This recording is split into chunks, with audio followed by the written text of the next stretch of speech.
Namaskar. Welcome to Astrology. Today's topic is what is astrology. तो astrology क्या है? हमें क्या एस्ट्रोलॉजी में मानना चाहिए या नहीं मानना चाहिए? क्या हम जो रेमेडीज करते हैं उससे कोई हमें लाइफ में फर्क पड़ता है या नहीं पड़ता? हम जो स्टोन्स पहनते हैं क्या इन स्टोन से हमारी लाइफ पे कोई असर पड़ता है या नहीं पड़ता? क्या एस्ट्रोलॉजी सिर्फ एक प्रोबेबिलिटी है? क्या एस्ट्रोलॉजी सिर्फ एक अनुमान है कि ये चीज होगी या नहीं होगी? क्या एस्ट्रोलॉजी सिर्फ इतना ही है? क्या एस्ट्रोलॉजी एक कोई ग्रंथ है भी या ऐसे ही बना दिया है लोगों को लूटने का एक जरिया? आज हम इस बारे में बात करने जा रहे हैं। तो एस्ट्रोलॉजी एक ज्योतिष शास्त्र है। इस ज्योतिष शास्त्र में हम भगवान ने जो हमारे कर्मों में लिखा है कि तुम ये करोगे, तुमने पिछले जन्म में ये किया है, क्योंकि हमें पता है, हम सनातन धर्म में हमें पता है कि हमारा पूर्व जन्म के जो हमने दुष्ट कर्म करे होते हैं उन्हें हम इस जन्म में भुगतना होता है, नहीं तो हम अगले जन्म में भी इन्हीं कर्मों के कारण आगे भी सफर करेंगे। तो सनातन धर्म में ये चीज बहुत ज्यादा लिखी है कि हम अपने कर्मों के द्वारा अपने जो रिजल्ट्स हैं वो बदल सकते हैं। और हमारे क्या ऐसे कर्म है, भगवान ने हमारी कुंडली में क्या लिख दिया, ये सारी चीजें एक एस्ट्रोलॉजर पढ़ सकता है। अब कैसे मैं समझाता हूं।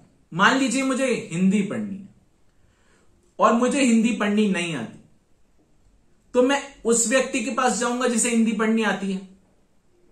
तो ज्योतिष भगवान ने लिखी है और भगवान ने ऐसी लिखी है जिसे कोई भी आम इंसान जिंदगी में भी नहीं पढ़ सकता। उसके लिए आपको बहुत सारी नॉलेज चाहिए, इसलिए ज्योतिष आसानी से नहीं आती। आप बहुत सारी चीजें बहुत आसानी से सीख सकते हो, लेकिन ज्योतिष बहुत आसानी से नहीं सीख सकते। इसमें भगवान की आशीर्वाद आप पर होना चाहिए, तब आप सीख सकते हो, पहली चीज।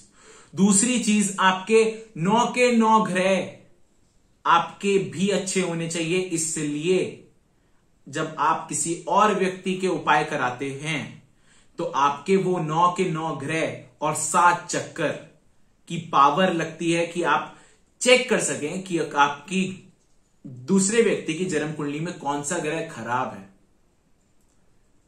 आप पाओगे बहुत सारे एस्ट्रोलॉजर्स एस्ट्रोलॉजी करते हैं और उनसे अगर आप सिर्फ एक सवाल पूछो कि आप हमारे पास्ट के बारे में कुछ बता दें, तो वो आपको नॉर्मल सी बातें बताएंगे कि आप बहुत साहसी हैं, आप ये कर सकते हैं, आप वो कर सकते हैं, आप ये कर सकते हैं। एस्ट्रोलॉजी इन्हीं लोगों ने खराब कर दी, क्योंकि ये मानते हैं कि लूटने का जरिया एस्ट्रोलॉजी है और हम लोगों को लूटेंगे एस्ट्रोलॉजी के जरिए। बट जो अच्छा एस्ट्रोलॉजर होता है ना, वो जाते ही बता देता है आपको कि आपकी ये प्रॉब्लम है, ये उपाय करो, आपका काम हो जाएगा। वो आपके माथे की लकीरों से ही बहुत कुछ बता देते हैं, हाथ की लकीरों से ही बहुत कुछ बता देते हैं। आप उनके पास बैठोगे, वो आपको गुरु मंत्र साथ साथ दे देंगे कि जिससे आपकी जिंदगी संवर जाएगी। मतलब इतनी तो हो जाएगी कि जिंदगी भर अच्छी तरह कट जाए। लेकिन प्रॉब्लम क्या है? प्रॉब्लम यह है कि हम लोग किसी भी एक एस्ट्रोलॉजर या एक पंडित जी के पास चले गए कि ये हमारी कुंडलियां हैं, आप देख दीजिए। अब उनको सिर्फ पता है कि आप लोगों ने 10, 15, 20 रुपए देने हैं मुझे, और वो जल्दी जल्दी कहते हैं बस ठीक है। इसलिए जब पहले समय में जो बहुत बड़े एस्ट्रोलॉजर्स थे, वो ये बता देते हैं कि आपका ये नक्षत्र पीड़ित है, इसके कारण आपको ये समस्या आएंगी, जो कि आजकल के समय कोई भी एस्ट्रोलॉजर्स इतनी डीप रिसर्च नहीं करता, क्योंकि पढ़ने का दिल नहीं है, पढ़ाने का दिल है सबका।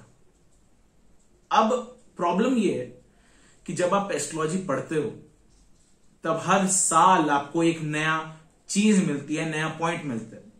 और बहुत सारे क्या ऐसे लोग हैं जो अप्लाई ही नहीं करते वो रूल्स। ये एक चीज होगी। आपका जो सवाल है वो ये है कि एस्ट्रोलॉजी क्या सच है या झूठ है? तो तो एस्ट्रोलॉजी बिल्कुल सत्य है। भगवान ने जो चीज लिख दी है वो एक एस्ट्रोलॉजर पढ़ के आपको पूरी जिंदगी में बता सकता है कि आपके साथ ये चीज होगी। अब जो लोग नहीं मानते उनका मैं एक चीज बता देता हूं। एक कहावत है कि गरीब लोग या मिडिल क्लास लोग एस्ट्रोलॉजी में ज्यादा नहीं मानते, लेकिन अमीर लोग जरूर मानते हैं। क्योंकि अमीर लोगों को लगता है कि हमारे पास सब कुछ है, फिर भी भगवान ने हमें कुछ ना कुछ कमी दी है। उस कमी को दूर करने वो एस्ट्रोलॉजर के पास जाते हैं, और अगर अच्छा एस्ट्रोलॉजर है तो उनकी सारी कमियां दूर कर देते, सारी प्रॉब्लम्स हटा देते। एस्ट्रोलॉजी से हम किसी का पास्ट, किसी का फ्यूचर और किसी का प्रेजेंट आसानी से बता सकते हैं, और हम कुछ चीजें चेंज भी कर सकते हैं। हम एक कुंडली में सिर्फ 25% तक चेंजेस कर सकते हैं, उससे ज्यादा चेंजेस नहीं कर सकते। क्योंकि एक श्लोक है जो कि मैं हमेशा बोलता हूं, अगर किसी को एस्ट्रोलॉजी सीखनी है या एस्ट्रोलॉजी के बारे में जानना है तो ये श्लोक जरूर पढ़े। इंसान बंदा खुद लेख से अपने, लेख विधाता कलम से हो, कलम चले खुद कर्म पे अपने, झगड़ा ना किस्मत ना कल का हो। अब इससे समझते हैं, इंसान बंदा खुद लेख से अपने, तो इंसान बंदा खुद लेख से अपने मतलब भगवान ने जो लिख दिया, भगवान ने जो आपका लेखा जोखा लिख दिया वो आप चेंज नहीं कर सकते। मींस किसी की मृत्यु है तो मृत्यु है, आप उसे टाल नहीं सकते। अब चाहे कोई एस्ट्रोलॉजर आपको 100 रेमेडीज दे, चाहे लाख रेमेडीज दे, जिसकी मृत्यु भगवान ने लिख दी उसकी मृत्यु कभी जिंदगी में चेंज कोई भी एस्ट्रोलॉजर नहीं कर सकते, यहां तक कि भगवान भी नहीं कर सकते। महाभारत से आपको समझाता हूं। महाभारत में कृष्ण जी को पता था कि अभिमन्यु की मृत्यु होगी और बहुत ही छोटी उम्र में होगी, लेकिन कृष्ण जी ने किसी को भी पता नहीं चलने दिया कि अभिमन्यु की उम्र बहुत ही छोटी है और अभिमन्यु ऐसे एक रणभूमि में जाके मर जाएगा। भगवान ने ऐसा कदापि किसी को भी नहीं बताया, लेकिन भगवान चाहते तो अपने भांजे की मृत्यु को रोक सकते थे, क्योंकि उन्हें पता था कि इसके कारण अर्जुन और उनकी बहन को कितना कष्ट होगा। लेकिन भगवान अपने भांजे की मृत्यु नहीं रोक पाए। भगवान चाहते तो बहुत सारी चीजें कर सकते थे, महाभारत 2 मिनट में खत्म कर सकते थे। उन्हें महाभारत का सब कुछ पता था कि महाभारत में क्या क्या होगा, उन्हें सब कुछ पता था। जब उन्होंने महाभारत में बताया अर्जुन को कि तुम किसी को नहीं मार रहे हो, तुम सबको मैं पहले ही मार चुका हूं, और अब भी अगर तुम किसी को मारते हो तो तुम किसी को भी नहीं मारो। तो विशाल रूपी कृष्ण जी के रूप में हमने ये देखा है कि सारे की सारा ब्रह्मांड उनमें से ही निकल रहा है और उनमें ही वापस समा रहा है। इसलिए जो कुछ भी आप करते हो वो भगवान ने लिखा हुआ है। इसलिए इंसान बंदा खुद लेख से अपने, लेख विधाता कलम से हो। भगवान अपनी कलम से जो लिख दिया वो लिख दिया। भगवान ही सब कुछ प्री प्लान करता है, जो होना है वो होकर ही रहेगा। कई बार आप पाओगे कई चीजें ऐसी ही हैपन हो जाती है जिस चीज के बारे में आपने सोचा भी नहीं था। बहुत सारे सक्सेसफुल लोग हैं जो बोलते हैं कि मैं पहले ये कर रहा था, फिर ये कर रहा था, फिर एकदम से मुझे किसी ने एक स्ट्रीम बताई, उसमें हमने अपना 10-20% दिया और हम कामयाब हो गए, हम करोड़पति बन गए। तो वो कैसे हो जाता है? वो ऐसे हो जाता है कि भगवान ने उन्हें एक लाइन देनी थी, उस उम्र में जाके देनी थी, तो भगवान ने दे दी और उन्हें करोड़पति बना दिया, क्योंकि उनकी कुंडली में लिखा था कि आपको करोड़पति बनना है, तो भगवान बना देंगे। और नहीं लिखा है तो आप कुछ भी कर लो, कितने उपाय कर लो, कुछ भी कर लो, नहीं, कुछ भी नहीं हो पाएगा। अगर एक व्यक्ति का लिखा है कि ये जिंदगी भर कर्जे में रहेगा, तो आप 100 उपाय कर लो, लाख उपाय कर लो, आप कर्जे से बाहर निकल ही नहीं सकते। ये चीज साफ है। एस्ट्रोलॉजर सिर्फ 25% चेंज कर सकता है कुंडली को, 75% भगवान के हाथ में है। ये चीज याद रखें। इसके बाद बात करते हैं कलम चले खुद कर्म पे अपने, मतलब हम जो कर्म करेंगे उसके अनुसार ही कलम चलती है। अब हम कर्म अपना चेंज तो कर सकते हैं। वो कर्म क्या है? वो कर्म हम अपना उपाय के रूप में चेंज कर सकते हैं, और अपने बिहेवियर के रूप में चेंज कर सकते हैं। जो भी ग्रह खराब होता है उस ग्रह की चीजें आपके अंदर खराब होती है। अब वो चीजें आप ठीक कर लें तो आपका जो भगवान ने लिखा है वो थोड़ा सा अच्छा लिख देंगे। मींस जो जो प्रॉब्लम आनी है वो प्रॉब्लम ठीक हो जाएंगी। कलम चले खुद कर्म पे तेरे, और आपको कर्म तो करना ही पड़ेगा तभी फल मिलेगा। राजयोग है और इंसान घर में बंधा है, अगर हाथ पैर भी हैं और कुछ काम नहीं करते तो राजयोग कुंडली में बेशक हो, उसका राजयोग भी कैंसिल हो जाएगा। कैंसिल कैसे हो जाता है मैं ये भी समझा देता हूं। मान लीजिए आपको राहु की दशा में राजयोग मिलेगा और राहु की दशा आपकी जिंदगी में कभी आएगी नहीं, उससे पहले ही आपकी मृत्यु हो जाएगी, तो राजयोग कहां से भोगोगे आप? भगवान ने तो राजयोग दिया था कुंडली में, लेकिन उसकी दशा नहीं दी। अब दशा नहीं दी तो कभी आप राजयोग भोग ही नहीं पाए। बहुत सारे ग्रह हैं जिनकी दशा आपको जिंदगी में कभी देखने को ही नहीं मिलेगी। क्यों नहीं मिलेगी? क्योंकि भगवान ने उनकी दशा आपको दिखानी नहीं। ऐसा भी हो सकता है कि आप अपने कर्मों द्वारा जिसकी दशा आपको बहुत खराब मिलनी थी, वो दशा से आप जान सकें कि ये दशा बहुत खराब है। भगवान बोलते हैं इसने अच्छे कर्म किए हैं तो इसकी मृत्यु इस उम्र में इसे ये चीजें भुगतनी नहीं पड़ेंगी। भगवान ने सारा लेखा जोखा लिख चुके हैं, वो चेंज नहीं हो सकता। 75% भगवान अपने हाथ में रखते हैं, सिर्फ 25% देते हैं कि आप अपने कर्मों द्वारा उसे चेंज कर लो या उपायों द्वारा उसे चेंज कर लो। एस्ट्रोलॉजर के हाथ में सिर्फ 25% है, ये मैं बार बार बोल रहा हूं। तो इससे ये चीजें साफ तौर पे हो जाती है कि एस्ट्रोलॉजी का क्या क्या महत्व है हमारे जीवन में। अब बात करते हैं कि क्या रेमेडीज करने से कुछ फायदा होता है और क्या क्या रेमेडीज करने से हमारी जिंदगी में क्या कुछ फायदा होगा। तो मैं एक एस्ट्रोलॉजर की बात बताता हूं। एक एस्ट्रोलॉजर से मैं मिला हूं, वो कहते हैं कि रेमेडीज में कुछ ज्यादा कुछ होता नहीं है, बहुत कम असर होता है। तो मैंने उनकी कुंडली देखी, उनकी कुंडली में मुझे दिख गया कि इनकी कुंडली में इनका मंगल जो है वो बहुत खराब है। तो मैंने से बात करते हैं कि रेमेडीज से क्या कुछ होता है या नहीं होता है। तो रेमेडीज से बहुत कुछ हो सकता है, बहुत सारी चीजें आपकी एक रेमेडीज से, एक स्टोन पहनने से बहुत सारी चीजें होती है। नहीं यकीन आता तो आप एक काम करें, मतलब आपको नहीं बोलूंगा, मैं आपको एक एग्जांपल के थ्रू बता दूं। मैंने ये व्यक्ति के साथ किया था। एक व्यक्ति आए मेरे पास और उन्होंने बोला कि मैं एस्ट्रोलॉजी में नहीं मानता। उनकी कुंडली में मुझे साफ पता चल रहा था इनकी कुंडली में इनका मंगल है जो बहुत खराब है और इनको ब्लड रिलेटेड बहुत इश्यूज हैं। तो उन्होंने मुझे बोला कि मैं एस्ट्रोलॉजी में नहीं मानता। तो मैंने सिर्फ एक काम किया है, एक कॉपर वायर होती है, polished copper wire, unpolished copper wire नहीं। अनपॉलिश्ड जो कॉपर वायर होती है वो सूर्य होती है, जो पॉलिश्ड कॉपर वायर होती है वो मंगल हो जाती है।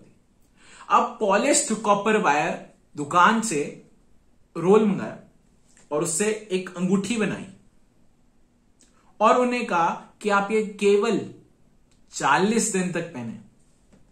10 दिन के बाद वो व्यक्ति मेरे पास वापस आए और उन्होंने बोला कि क्या पहना दिया है मुझे। उन व्यक्ति के फोड़ा फिंसी दुनिया भर के निकल आए शरीर पर। सिर्फ एक कॉपर वायर आपकी जिंदगी में इतना कुछ कर सकती है, तो क्या उपाय से कुछ नहीं होता? मैं आपको बता दूं, जब मैं छोटा था, मतलब आज से 5 से 6 साल पहले की बात है, मेरे पास घर में सारे स्टोन्स पड़े हैं। तो मैं स्टोन्स पहन के देखता था कि क्या स्टोन से कुछ होता है, क्योंकि मुझे बहुत क्यूरियोसिटी है। मैं साइंस का स्टूडेंट हूं, मुझे बहुत क्यूरियोसिटी है कि क्या स्टोन पहनने से कुछ होता है क्या नहीं होता। तो मेरे पास सारे स्टोन्स हैं और सारे लैब टेस्टेड स्टोन्स हैं। तो मैंने क्या किया, एक उंगली में मूंगा पहना, लाल मूंगा, और दूसरी उंगली में, इस वाली उंगली में गोमेत पहना जो कि राहु का है।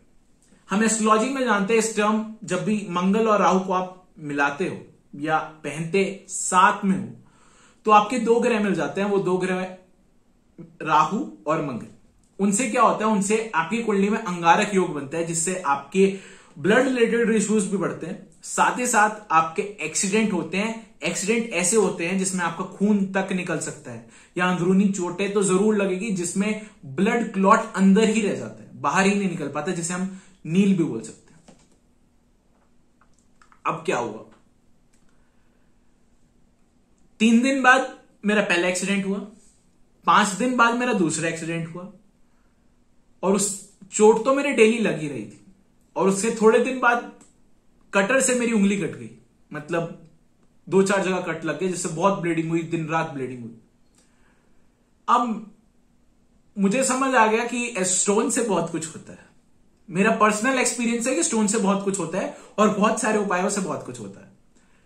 मैं साइंस का स्टूडेंट हूं तो मैं मानता नहीं था, मैं बहुत मानने लग गया कि स्टोन से भी बहुत कुछ होता है। मैं मानता था पहले कि उपाय से बहुत कुछ होता है, लेकिन अब मैं मानता हूं कि स्टोन से भी बहुत कुछ होता है, जब से मैंने मैं बता रहा हूं कि मूंगा और गोमेद पहने थे।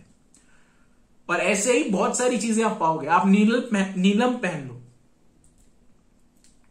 आप जब नीलम पहनोगे तो आप पाओगे आपकी रातों की नींद उड़ जाएगी, पहली चीज। दूसरी चीज, आपको जैसे ही बेड पे सोओगे ना तो आपको आराम नहीं मिलेगा, आपको हर समय 24 घंटे भागते हुए ही पूरी दिन व्यतीत करना पड़ेगा, ये नीलम कर देता है। साथ ही साथ अगर आप कोई भी स्टोन पहनते हो, उनके सिम्टम्स आप में आ जाते हैं। अगर आप मान लीजिए आपका कोई एक ग्रह खराब है, मान लीजिए आपका गुरु खराब है, तो आप जब पुखराज पहनेंगे तो गुरु से रिलेटेड चीजें आपको अच्छी रिजल्ट मिलने लग जाएंगे, उनका नेचर आपके अंदर बढ़ जाता है। अब इससे भी बात आती है कि हम 9 के 9 ग्रह का पहन सकते हो, लेकिन जैसे कि मैंने बताया कि कॉम्बिनेशंस जो हैं वो इकट्ठे अशुभ फलदायी होते हैं। जैसे कि मैंने बोला कि मूंगा और राहु ये इकट्ठे नहीं पहनते, ऐसी बहुत सारी स्टोन्स हैं जो इकट्ठे नहीं पहनते, जैसे कि मानिक और नीलम कभी इकट्ठे नहीं पहनते। ऐसे बहुत सारे कॉम्बिनेशंस हैं कि 2 स्टोन्स के आप इकट्ठे कभी जिंदगी में नहीं पहन सकते। तो आज के लिए इतना ही। होप आपको ये वीडियो पसंद आई होगी और एस्ट्रोलॉजी से रिलेटेड आपके जितने भी डाउट्स हैं वो सारे क्लियर हो गए होंगे। आज के लिए इतना ही, धन्यवाद।